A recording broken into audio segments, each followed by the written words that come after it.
Alright, this is Boxing with the Truth. I am the Truth. Today is June 12th, 2017. And today we have with us one of boxing's top trainers right now in the game, Derrick James. How you doing today, Derrick? Doing good. How you doing today, man? Glad to be here. I'm glad that you have time to talk to us. Your fighter Errol Spence Jr. Just won the IBF welterweight championship, and I know that had to be a nice feather in the cap there. How did that make you feel? Well, it was good, man. It was really so much about all of the doubters, all of the naysayers. People just, think that he could do it, and we knew that, but it's okay. It's like, you know who you are. You feel like you have to prove yourself to anybody. And so we were happy with it. They did great. Did a good job. A couple people we're going to work on. Start back in the gym tomorrow, and we'll perfect everything. So I saw that you guys just had a block party yesterday. Was that kind of just to celebrate it locally? Well, yeah, it was like the city they lives in did a block party for them. It was pretty good, man. It was great.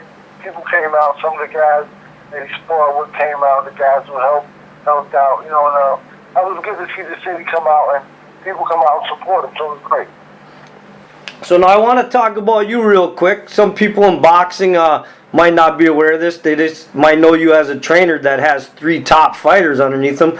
But you actually were a pro fighter yourself and actually had a pretty good record. You were 21 wins, 12 knockouts, 7 losses. 7 losses, 1 draw, and 1 no contest, right? Yeah, it was something like that. Yeah, and I started boxing when I was 5 years old, and I went into it. I started when I was very young age. Won like several national titles. And I'm 4 or 5 of them, I believe. Western Olympic trials, Western Olympic Festival, and things like that. But and so I had a pretty decent career, and I was happy with it. It is what it is. Everything that I've learned in that boxing career helped me to get to the point that I am now. Okay, and let's talk about that real quick, because some people might be surprised that you've actually only been a trainer 5 years. Is that correct? No, it's been like 8 years. Okay, 8 years, and you got 3 top guys underneath you and 2 world champions. So what makes these people want to come to you and be able to think that you can turn these guys into world champions? How is this getting out there that you have, I don't know, what is it, this knowledge? You got some type of magic? What? I speak boxing. I'm a fighter. I speak boxing. So it's like I stay relevant by working out. I jog like 5 days a week. I ride the bike. I work out. I hit the everything. So I do everything. I do everything they do. So I still speak boxing. So I'm in it. I'm like really engulfed into the sport at the same time. So I work and focus on them, and they understand what I'm talking about. And what I'm talking about is working. So they have no reason to doubt me. It's not. It's like I'm a boxer. They know I'm a fighter. So more than anything, they know I'm a boxer. And that's the key to it all. Is that we work on some things they're listening. But I try to stay above the grade. So as a fighter is one thing, but to be able to teach it, you have to totally understand it. If you want to be a great teacher, you have to fully understand what you're teaching. And for me, I wanted to be a great teacher, so I had to understand what I was teaching. And I had to really kind of like go into my own mind, man, and kind of teach from that point. I'm a practicing Buddhist, so I teach boxing like a Buddhist. That's really what it is. I teach boxing like a Buddhist. Everything I do is like real time, not, I don't do fast combinations and all that, because life is not in real time. I work in real time. So that's why you see me on the list. It's not going the life is about in real time. It's not about great timing, it's about great reaction time. So that's what I focus on. And so I do everything in real time. And real time is slower the way we're moving. So that's what people don't understand. So that's how I teach, that's how I train. Real time is like right before you had a car accident, and then when you spin around a little bit, you're slowing down, that's real time. So that's the time I teach it. So that's what it is. Okay, that's pretty interesting. So I want to ask you, when you were a fighter, did you have any superstitions or rituals or habits that you did before a fight? No, man, not really. I just used to like to go to the movies like the night before the fight and stuff, but no superstitions. I just went out there and fought. Did the best I could possibly do. Okay, so now I want to talk about Errol Spence Jr. for a minute. Obviously, like we just discussed, he just won the IBF welterweight title. I mean, it was a great fight. I watched the fight. I had Errol up by 2 rounds when the fight ended. I know that you gave credit to Kell Brook. A lot of people kind of gave him a lot of crap about taking the knee, about his eye being injured. But you kind of stuck up for the guy and you said, "Hey, man. I mean, he came out to fight. He was a warrior, and so I mean." That was pretty cool that you stuck up for him and understood why he did what he did. Well, listen, I'm gonna keep stepping up for him because I think that even in the conditions that he was dealing with, that's the difference. The conditions he was dealing with, a guy like he said that was not missing punches, was punching very hard, and they said like 4.5 more minutes to go or more. So the rest of that round. And then the end of the last round. And Errol throws like 100 some punches around, man. Listen, hard punches. Every punch was hard. So Kell Brook said, I feel like he could have been fatal. So that means I feel like he could have killed me. It was great. Really, listen, so I understand what he's talking about. Because I've seen it happen day in and day out in the gym.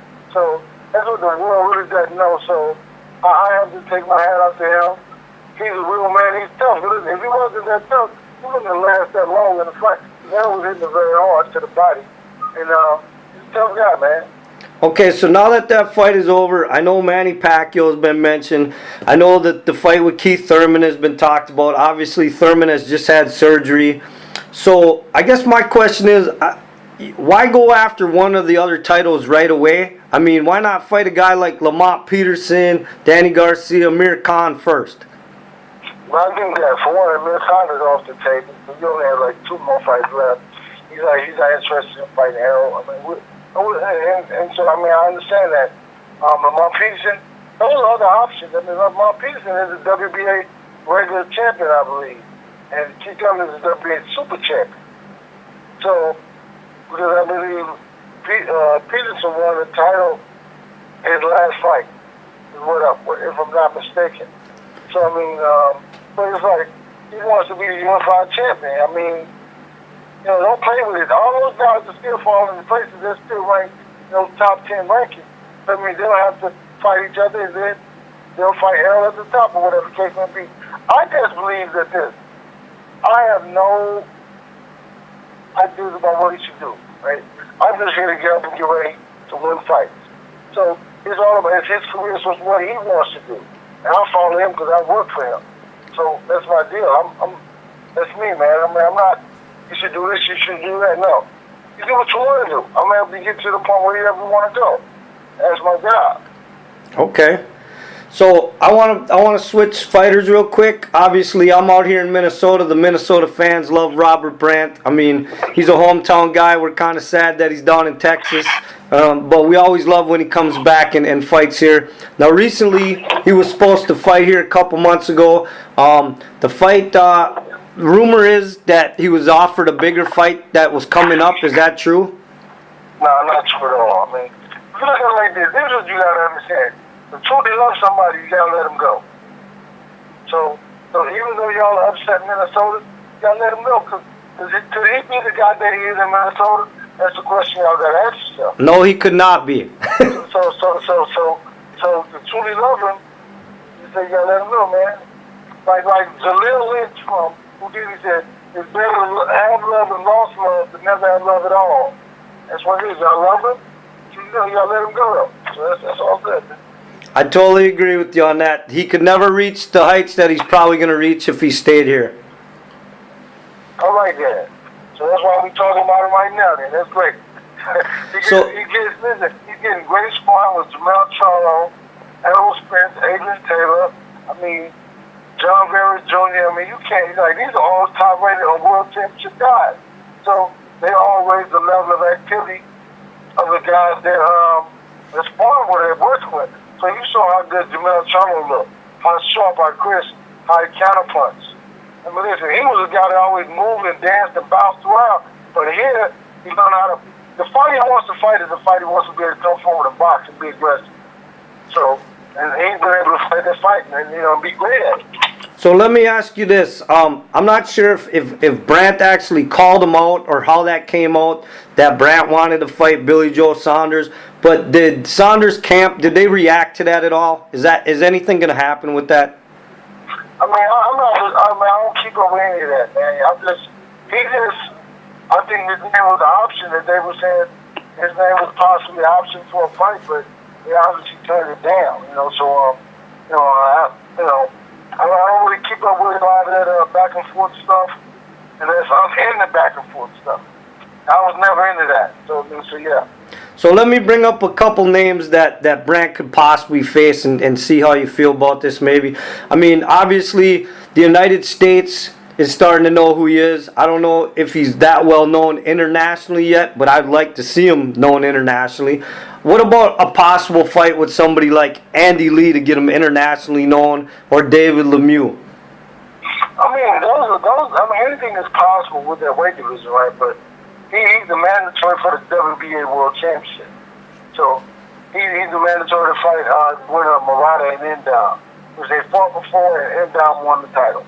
So now, but they ordered a immediate rematch. So that's we're kind of waiting on that. Even though we'll take a fight in between, but that's the fight we're waiting on. So but the Lemieux fight is it was always a possibility, I guess. Or what did you say? Andy Lee. Those are always options. The more you win, everybody's going to get an opportunity to fight each other. Okay, now I want to switch gears a little bit. Let's talk about Charlo. So what's going on with Charlo right now? Charlo, we don't know when he's fighting, so we're just kind of getting ready to start training, start working out, starting to get in shape. But yeah, that's about it. So do you see Brant? I mean, if I know this is kind of hard for you to envision, but do you see Brant having a world title in the next 2 years? Man, well, he's a man. I see him having a title by him next 3 or 4 months. What are you talking about? Oh, I didn't want to say it like that. You know what I mean? I didn't want. Why not? Well, but really, I don't know when those guys are gonna fight, but he should be. But really, it'd be like maybe the first of next year, because they ordered a fight for those guys to fight again. So we don't know when they're fighting, but we may fight at the end of the year. We may fight at the first of the year. But okay. I see him having a world title within the next 6 months or so. Okay, that's good to hear. Yeah. So I got a question. You seem to train guys that are close in weight and close to the weight that you fought at. Is that on purpose, or would you ever think about possibly bringing in a heavyweight and try to train him to get a world title? Well, that's not intentional. It's perfect that it happened like that, because those guys are all gonna work with each other and support each other. But my dream would be to have a heavyweight fighter. Like a big heavyweight is really good and really skilled, with the boxing skills and defense and counter punching and angles. Come on, man. To have a big guy like that, get a big way to go. Bring those skills, that skill set, skills that Rick Boy had, Holyfield had. And man, you get a big guy like that, man, you got something. Anthony Johnson was similar to that. He's very fast. But, we need more guys like that to raise his level of competition. Klitschko was what he was. He's tough. He's a great 1-2 punches. 1-2, jab, 1-2. But there's more punches to be thrown than a jab and a right, jab in the right hand. So tell me somebody that has inspired you throughout your career and with your training in this sport. So who's inspired me? Yeah. Like training? Well, as far as a fighter or a trainer, because you were a fighter, then you became a trainer. And, you got all these guys that you train now that inspire other fighters that want to be as good as them. So who inspired you in this game? Well, I really don't know, man. My inspiration came from, life. It wasn't so much about boxing, it is about life. You find inspiration every day, man. I like Sugar Leonard. When I was young, had the opportunity to meet Sugar Leonard, be around Sugar Leonard. I liked Rick Bowe. I liked, my really good friend Chris Bird. Like, you find inspiration from guys, but my inspiration comes from more outside of boxing than inside of boxing. I mean, so, and, I haven't been inspired by any trainers, like, I just find my own way, man. I never watch people work out and hit the mitts. I'm not looking for new stuff. I don't want to be like anybody else. I want to be the best Derrick James that I possibly can be. And that's what my focus is on. That's what my goals are. Okay, and speaking of that, I mean, there's rumors. I don't know how true they are, but out in the box world, because we all know that there's a lot of rumors in boxing. But there's a possibility that you could end up being trainer of the year. How do you feel about that? I think it's a good situation. It's all, but the timing is right, but at the same time, it's like this. My focus is that my guys keep winning. Because if I win an award and they don't keep winning, that's crazy. So my focus is that my guys keep winning and they keep looking better. As you see and you notice, they keep looking better. And that's my key. That's everything. The Rod keeps looking good. Jermell keeps looking good. Errol keeps looking good. That's my key. Because, it's like, they all, Errol and Jermell are stars, and Rob's a moving star. And we all could be possibly stars. I said we all is in all four. But at the same time, it's all about them, man. It's not about me. Listen, I'm going to be who I am. I'm going to be who I am, whatever, And, that's just what it is. Do I care if I win? I don't care to win, but at the same time, that's not my focus on my goal. Like I said, if my guys don't look great and I win, what's the point of that? You have a good point. So my focus is keep them looking good, man. And if anybody else, I could say I could have won it last year. To be honest, you look at my record. You can't win. I think that this is a popularity contest. It's kind of odd because a guy like Errol Sanchez can win it last year, who he only has one guy, right? They grade me off of my one particular guy, right? But my number 2 guy is the world champion. I'm just saying. Okay. My number 3 guy is ranked number 2 in the world. Really, he's ranked number 1 in the WPA right now. So my number 3 guy. So you're looking at body of work, you're looking at fighters. Who's the most popular fighter in the world? So we know who the most popular fighter, the most talked about fighter in the world is right now. And by the end of the year, you're going to have three world champions, possibly by the beginning of next year. Oh yeah, everybody wants a 3-headed monster, right? A 4-headed monster. So if we can get it, we'll get it. But I just care about these guys constantly growing, constantly being great fighters, constantly being great young men. That's the key to it all. But if I were to win it, I'm not going to turn it down. So, it'll be like this. If you see what I have, none of the other top guys have 2 world champions, point blank. None of the other top guys have a possible 3rd or number 1 guy that they've been with for years. So, how you grading it? My popularity? Errol Spence is the most popular, most talked about fighter in the world right now. Okay. Well, listen, I got one question left for you, and then I'm going to end the interview.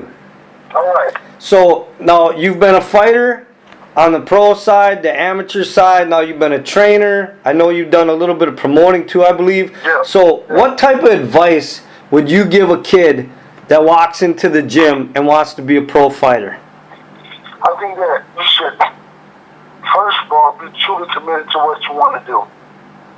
Secondly, I think that you should find people who can help you get to the actual goals that you've decided that you want to attain. Like I tell the guys that I train, if you're not getting what you need from me, you should go somewhere else. I have a life, I have a full-time job, so I've worked my job. So, it's like this. If you're not getting what you need from me, you need to go find somebody else. And at the same time, by me having that ideology, that idea, that means I have to stay on top of my goal. I have to continue to be better, continue to grow. Because if not, I'm going to lose my guy. So I already told you can go. So for not to hold them down, choke them in, make them do the no. I believe that you find a team that works for you, man, and I think that the kids that come in the gym, you have to be committed. You have to push yourself to the limit. You have to be willing to be successful, and that means you may have to go somewhere. You may have to leave Minnesota, come to Dallas, or you may have to find a trainer or the management that works best for you, and that's what I suggest to them. Okay. Well, listen, Derrick, I thank you for taking the time. Definitely tell Errol congratulations on the winning the world champion, and I know Rob Brant will definitely be winning one soon as well, so you will have that three-headed monster that you were just talking about, and hopefully you get that heavyweight eventually. Well, it's everything possible. This is the thing, too. I'm not a guy that wants 99 fighters. Because think about this. If I have all these guys, how can I make time for everybody? How does everybody stay good? How do I see everything when I'm thinking about too many guys? I train Rob in the morning by himself. I train Errol in the middle of the day, and I train Jermell right after that, or vice versa, one before the other. So I focus on them in that time. If I have 6, 7, 8, 9, 10 guys, I'm making a whole lot of money, right? But nobody's looking good. So really, I'm taking it from being about them to being about me. Again, being about them, being about me. So, like I say, if I'm going to have to train out a year, then I'm looking good, that's a horrible deal. Think like this. I mean, I'm not going to get into the whole situation, but we'll see it. You know, Okay, well, would you like to say anything to your fans before we end? Hey, man, I just keep looking out for my guys. I thanks for all of the support, and we're hopefully going to continue to do what we're doing, continue to be successful, and continue to keep grinding, and keep putting on great boxing shows, great boxing exhibitions. All right, and with that, the truth has spoken.